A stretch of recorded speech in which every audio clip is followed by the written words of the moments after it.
nako, tuloy-tuloy pa rin nga ang ating serbisyong totoo dito naman sa may Barangay Batasan Hills sa Quezon City.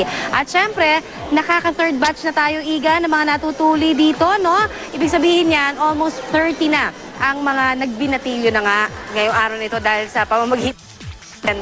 Dahil ito ay serbisyong totoo naman na isinasagawa natin dito sa unang hirit. Katuwang syempre ang mga doktor mula naman sa Metropolitan Medical Center. And with us today ay si Dr. Roldan Dave Lim. Hello po, good morning, Good morning. Doc. Naku, maraming mga katanungan syempre. Unang-una, sinasabi nga nila, bakit ba kailangan talaga medically na magpatulong, magpatuli, ano? Oo. Alright, ang pagpapatuli kasi nung naging tradisyon na rin sa atin. So, ginagawa siya for hygienic reasons din. Okay. Pero ang medical indications talaga for circumcision, kunyari nagkaroon ng infection dun sa dulo ng ari na ayaw naman nating mangyari, no? Kung hindi matatanggal kasi yung excessive skin na nandun sa dulo ng ari, pwede siyang pagsimulan ng infection. Naku, alam niyo ho mga kapuso, ewan ko naririnig ninyo, pero may mga nagsisigawan na sa loob ng mga cubicle. Naku, ito'y masakit ba? May anesthesia tayo, Dok, di ba? Opo, meron naman po tayong anesthesia na binibigay. Pero napakalakas ng mga hiyawan sa loob ng cubicle dito po sa Batasan Hills, Quezon City. Pero although, hindi naman dapat ito katakutan, ano? Hindi Ito naman po. ay procedure na pagkatapos, gaano katagal ba ang healing period nito? Usually, di ba, may nagbibigay tayo ng anesthesia, yung pain na mararamdaman ng bawat pasyente, yung mismong pain pwedeng mga ilang days, no? Pwedeng maramdaman. Pero yung healing period niya na sa mga 3 to 5 days pwede na. I see, 3 to 5 days. At 3 to 5 para dun days. sa kaalaman ng ating mga nanay din, ano, yung mga tatay na mga ngalaga doon sa kanilang mga bagong tuli na mga binatilyo ngayon, ano ang dapat tandaan, Doc?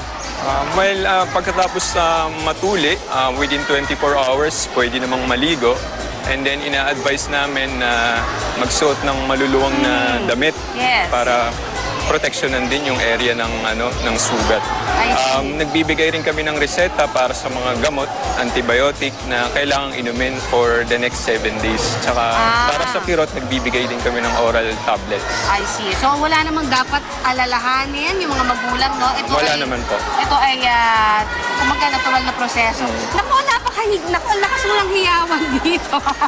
Pero pag ganyan ang nangyayari po, ano ang usually ginalagyan ba yan ng ice pagkatapos? Ano ba? Wala naman. Usually, hindi na. Hindi na, okay. Usually, yung antibiotic na ibinibigay namin, enough na siya para hindi magkaroon ng infection. Okay. Alright, sige po. Ngayon, balikan ho natin kanina lamang ho ay may mga natapos na tayo nga na natuli dito po sa may Barangay Batasan Hills. Kaya naman, panoorin po natin, pakinggan natin kung ano yung mga reaksyon naman ng ating mga naging binatilyo.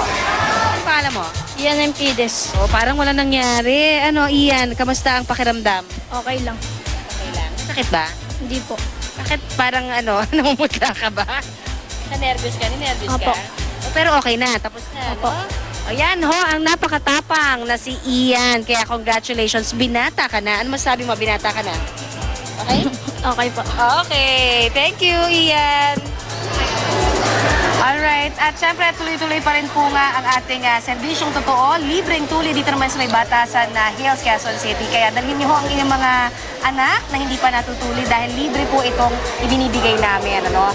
Nakaka-third batch na po tayo, kaya hanggang 80 pa ho ang kailangan natin syempre total. Ano?